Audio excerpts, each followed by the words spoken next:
మనకి పిఠాపురంలో పురూహూతికాదేవి అని ఉంది. ఆ అమ్మవారి పేరు మీదనే స్తోత్రం చేస్తున్నారు మూకశంకరులు. అమ్మ ఇంద్రుడు ఇంద్రుడు ఇంద్రుడు అని అంటుంటారు లోకంలో. ఇంద్రుడికి ఉండేటటువంటి గొప్పతనం ఏమిటమ్మా? ఇంద్రుడి దగ్గరికి వెళ్ళి దేవతలందరూ నమస్కారం చేస్తారు. అసలు లోకంలో ఇంద్రుడు అన్నది ఏదో తెలుసా? నీ పాదములే ఇంద్రుడు. ఎందుకో తెలుసా? నీ పాదముల దగ్గరికి వచ్చి ఎవరు నమస్కారం చేస్తారో తెలుసా? ప్రతిరోజు శచీదేవి వచ్చి నమస్కారం చేస్తుంది.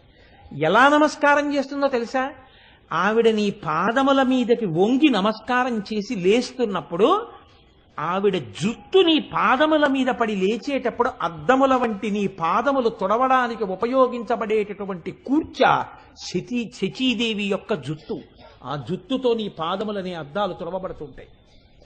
నీ పాదముల మీదున్న కుంకం ఇక్కడ అంటుకుంటుంది శచీదేవికి. ఇక్కడ ఎవరికి కుంకం ఉంటుందో ఆ తల్లి యొక్క భర్త అదృష్టవంతుడై విజయం సాధిస్తాడు. అందుకే ఆడది ఇక్కడ బొట్టు పెట్టుకోకుండా ఉండకూడదు అని శాస్త్రం. శంకరాచార్యుల వారు శ్లోకమే చేశారు దాని గురించి. అందుకని రోజు అమ్మవారి పాదముల మీద ఉన్నటువంటి కుంకుమని పాపట మొదట్లో ధరిస్తోంది శచీదేవి. ఆ ధరించిన కారణం చేత భర్తకి ఇంద్ర పదవి లభిస్తోంది. దేవతా స్త్రీలందరూ ఏం చేస్తారు? ఇంద్రుడికి సంతోష పెట్టడం కోసమని స్తోత్రాలు చేస్తారు. అసలు నిజంగా కవులైనటువంటి వారందరూ ఏం చేస్తారు? నీ పాదముల మీదే కీర్తనలు చేస్తారు, నీ పాదముల మీదే కవిత్వం చెప్తారు. అందరూ దేవతలందరూ ఎవరికి నమస్కరిస్తారు? ఇంద్రుడికి నమస్కరిస్తారు. ఇంద్రుడితో కలిసి దేవతలందరూ ఎవరికి నమస్కరిస్తారు? నీ పాదములకు నమస్కరిస్తారు. కాబట్టి తల్లి గంధర్వ స్త్రీలు ఏం చేస్తారు? ఇంద్రుణ్ణి సంతోషపెట్టడం కోసమని వీణ మీద పాటలు పాడతారు ఆయన వైభవాన్ని కీర్తిస్తూ. ఆ గంధర్వ స్త్రీలు కాదు కదా, సరస్వతీదేవి అంతటిది కూడా వీణ పట్టుకుని ఎవరి మీద కీర్తనలు పాడుతుంది? నీ మీద కీర్తనలు పాడుతుంది. కాబట్టి ఇంద్ర శబ్దం దేవలోకానికి మాత్రమే ఆధిపత్యం. కానీ తల్లి సర్వలోకాధిపతిగా నీ పాదములే ఇంద్రత్వాన్ని పొంది ఉన్నాయి. నీ పాదములు ఇంత వైభవాన్ని పొందుతున్నాయి, ఇన్ని స్తోత్రములు అందుకుంటున్నాయి. నీ పాదముల మీద కీర్తనలు వీణల మీద మీటబడుతున్నాయి, నీ పాదముల మీద కీర్తనలు వేణువులలో మోగింపబడుతున్నాయి, నీ పాదముల మీద కీర్తనలు వాచికంగా పాడబడుతున్నాయి. నీ పాదముల ముందరకొచ్చి శచీదేవి తన శిరస్సు వంచి నమస్కరించినప్పుడు తన కేశపాశంతో నీ పాదములనే అద్దాల్ని తుడుస్తోంది.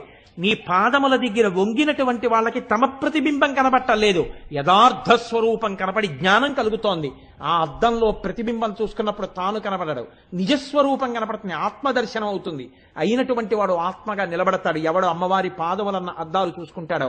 కాబట్టి తల్లి నీ పాదములు ఇంత శక్తివంతములు. ఇంత శక్తి ఇంద్రుడి పాదాలకు ఎక్కడుంది? ఇంద్రుడి పదవికే లేదు. నిజానికి ఇంద్రుడి పదవిని ఏది చెప్పబడుతోందో అంతకి కోటి రెట్ల గొప్పతనం ఉన్నటువంటి ఇంద్రుడు నీ పాదములే తల్లి. నీ పాదములను మించిన ఇంద్రుడు లోకంలో లేనేలేడు. ఏ స్తుతి అయినా, ఏ స్తోత్రమైనా, ఏ రక్షణ అయినా, ఏ శక్తి అయినా నీ పాదములకే చెల్లింది తప్ప వేరొకరికి చల్లదమ్మా అన్నారు. ఎంత గొప్ప మాటలు మాట్లాడారండి. తవత్రస్తం పాదాత్ కిల సయమరణ్యాంతరమగాత్ పరం రేఖారూపం కలమముమేవాశ్రితమభూత్ జితానాం కామాక్షి ద్వితీయమపి యుక్తం పరిభవే విదేశే వాసో వా శరణగమనం వా నిజరిపోహో. భగవంతుడు అని మనం గుర్తుపట్టడానికి ఒక ముద్ర చెప్తారు. ఒక్క భగవంతుని యొక్క పాదములు ఇలా పైకెత్తితే దాని కింద పద్మరేఖ ఉంటుంది అని, పద్మం కనపడుతుంటుంది పాదాల్లో. అలా పాదాలలో పద్మం కనపడింది అంటే ఆయన ఈశ్వరుడే స్థూల రూపం ధరించాడు అని గుర్తు. అందుకే అడుగులు వేసినప్పుడు కూడా శంఖం చక్రం పద్మం పడుతుంటాయి. మనం వెంకటేశ్వర సుప్రభాతం చేస్తే రేఖామయద్ధ సుధా కలశాత పత్ర వజ్రంకుశాంబురుహ కల్పక శంఖ చక్రై భవ్యైరలంకృతతలౌ పరతత్వ చిహ్నై శ్రీ వెంకటేశ చరణౌ శరణం ప్రపద్యే అంటుంటాం. అటువంటి పద్మరేఖ నీ పాదముల కింద ఉంది. నీ పాదములను చిగురుటాకుతో పోలుస్తారు. కానీ అమ్మా నాకు ఒక విషయం బాగా అర్థమవుతోంది అన్నారు. ఏమర్థం అవుతోంది శంకరా అని అడిగింది అమ్మవారు. అడిగితే చిగురుటాకు అరణ్యంలో ఎందుకుందో నాకు అర్థమైంది. కమలము నీ పాదముల కింద, పద్మము నీ పాదముల కింద ఎందుకు రేఖామాత్రంగా ఉంటుందో నాకు అర్థమైంది అన్నారు. చిగురుటాకులు అరణ్యంలో ఉండడానికి నా పాదాలకి సంబంధం ఏమిటని అడిగింది అమ్మవారు.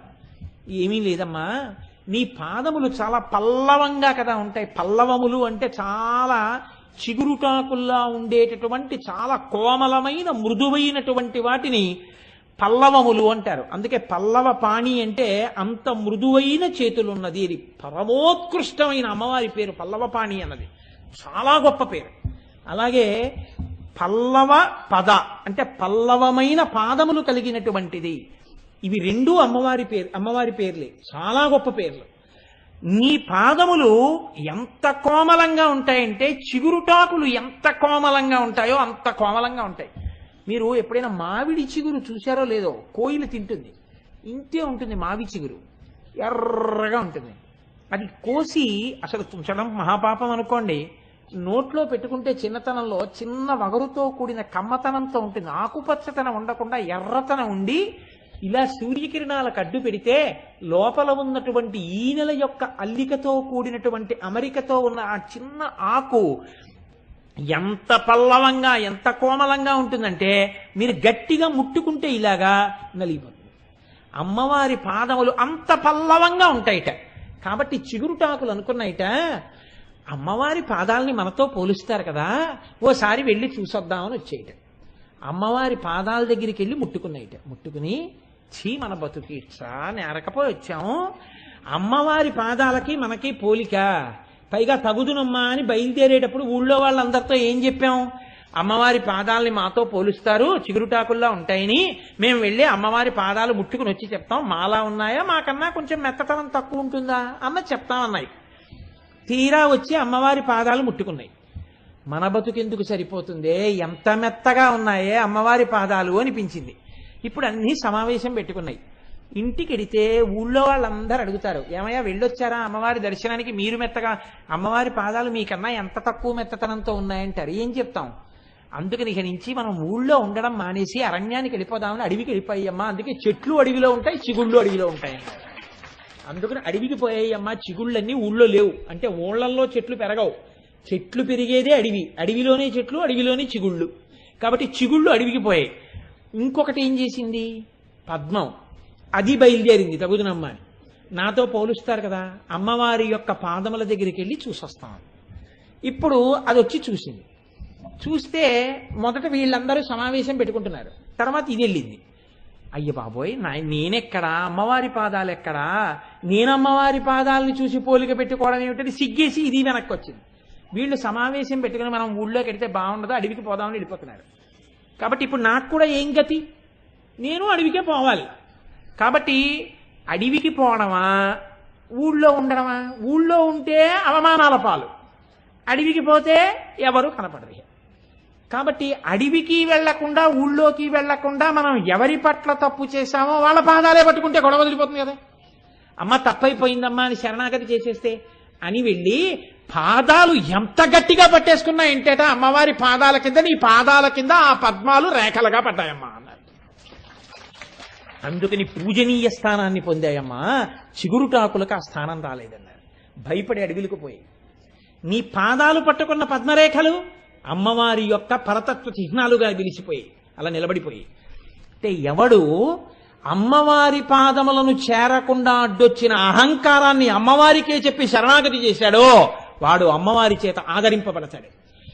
ఎవడు అమ్మవారి నుంచి తప్పుకుందామనుకుంటాడో వాడు అడవికి పోయినా అవమానాల పాలవుతాడు తప్ప వాడికి ఉద్ధరణ ఉండదు. ఇదమ్మా నీ పాదాల గొప్పతనం. ఈ గొప్పతనాన్ని చమత్కారకంగా చిగురుటాకులు పద్మాలు వెల్లడించాయమ్మా. చిగురుటాకులు పద్మాలు మాకు పాఠాలు నేర్పిన పాదాలమ్మా పాదాలు, ఆ పాదాల్ని నేను ఏమని స్తోత్రం చేయనమ్మా అన్నారు ముఖశంకరుడు.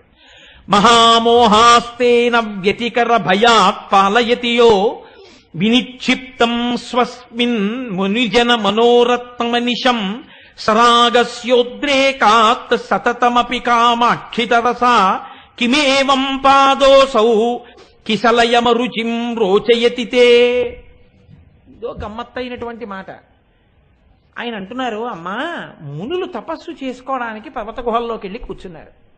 కూర్చున్న తర్వాత వాళ్ళకు అనుమానం వచ్చింది, ఒరే మోహం అనేటటువంటిది ఒకటి ఉంది కదా, అజ్ఞానం. మనం ఇంత కష్టపడి తపస్సు చేస్తుంటే ఆ మోహబుద్ధి అనబడేటటువంటి చోరుడున్నాడే మహామోహం, అంది కామక్రోధస్య లోభస్య చోరే తిష్టంతి తస్కరాహ జ్ఞాన రత్నాపహారాయ తస్మాత్ జాగ్రత్త జాగ్రత్త అంటారు శంకరాచార్యుల వారు. ఆ మహామోహం అజ్ఞానం ఏదో రకంగా లోపలికి చొరబడి మన మనస్సు అనే రత్నాన్ని ఆ అజ్ఞానం ఎత్తుకుపోతుందేమో. కాబట్టి ఇప్పుడు మన మనసులు మన దగ్గర ఉంచొద్దురా, పట్టుకెళ్ళిపోయి ఎక్కడైనా భద్రమైన స్థానంలో పెట్టేద్దాం అనుకున్నారట మునులందరూ. ఇప్పుడు ఆ మనస్సులన్నీ ఎక్కడ పెడితే భద్రంగా ఉంటుంది వాళ్ళ తపస్సు ఆలోచించారట. మన మనస్సులన్నీ పట్టుకెళ్ళి అమ్మవారి పాదాల దగ్గర పెట్టేద్దాం అన్నట్ట. ఇప్పుడు మనస్సు రాగరంజితమై ఉంటుంది ఎప్పుడు కోరికలతో, అందుకని ఎర్రగా ఉంటాయి రత్నాల్లాగా. తమ మనస్సు అనేటటువంటి రత్నాల్ని మునులందరూ తీసుకొచ్చి అమ్మవారి పాదాల దగ్గర పెట్టేశారట. ఇప్పుడు ఈ పాదాల దగ్గర ఏమున్నాయి? మునుల మనస్సులు ఉన్నాయి. ఆ మునుల మనస్సులనేటటువంటి రత్నాలు గట్టిగా ఉంటాయి, రత్నం ఏం మెత్తగా ఉండదు. అమ్మవారి పాదాలు మెత్తగా ఉంటాయి. మెత్తటి అమ్మవారి పాదాల దగ్గర మునుల మనస్సులనే గట్టి రత్నాలన్నీ చుట్టూ కూర్చున్నాయి, మధ్యలో అమ్మవారి పాదాలు కూర్చున్నాయి. మూకశంకరులు అంటున్నారు, అమ్మా వాళ్ళు పట్టుకెళ్లరు. ఎందుకు పట్టుకెళ్లరు? వాళ్ళ మనస్సు వాళ్ళు పట్టుకెళ్లారు అనుకోండి, దొంగ ఎత్తుకుపోతాడు, మహామోహం అజ్ఞానం వచ్చేస్తుంది. అందుకని అజ్ఞానం రాకుండా ఉండాలంటే మనసును పట్టుకెళ్ళి అమ్మవారి దగ్గర పెట్టాలి. అందుకని అమ్మవారి పాదాల దగ్గర వదిలేశారు వాళ్ళ రత్నాలు. ఇప్పుడు ఈ రత్నాలు చాలా కాలం నుంచి అక్కడే ఉండిపోయాయి, ఎవరు పట్టుకెళ్ళలేదు. దానివల్ల నీ పాదాలకి ఈ రత్నాలకి స్నేహం కలిగింది. నీ పాదాలు ఈ రత్నాలు రోజు మాట్లాడుకుంటుంటాయి. అవి అక్కడే ఉండని, అలాగే మాట్లాడుకుంటూ ఉండని, అమ్మవారి దగ్గరే ఉండని, మనం ఉద్ధరణ పొందుతామని మునులు పట్టుకెళ్ళడం మానేశారు. అమ్మా నేను ఓ మాట అడుగుతాను చెప్పు, ఏమనుకోకు, ఈ రత్నాలు నీవా అన్నారు మూకశంకరులు. నీవి కావుగా, మునులవి. మునులవైన రత్నాలు తెచ్చి నీ దగ్గర పెట్టారు. కానీ అమ్మా రత్నములు ఎర్రగా ఉంటాయి కదా, రోజు ఈ రత్నములతో స్నేహం చేసి స్నేహం చేసి స్నేహం చేసి వీటి ఎరుపు నీకు వచ్చింది, వచ్చి నీ పాదములు ఎర్రబడ్డాయి. మెత్తటి నీ పాదములతో స్నేహం చేసి స్నేహం చేసి స్నేహం చేసి మునుల మనస్సులనే రత్నాలు మెత్తబడ్డాయి.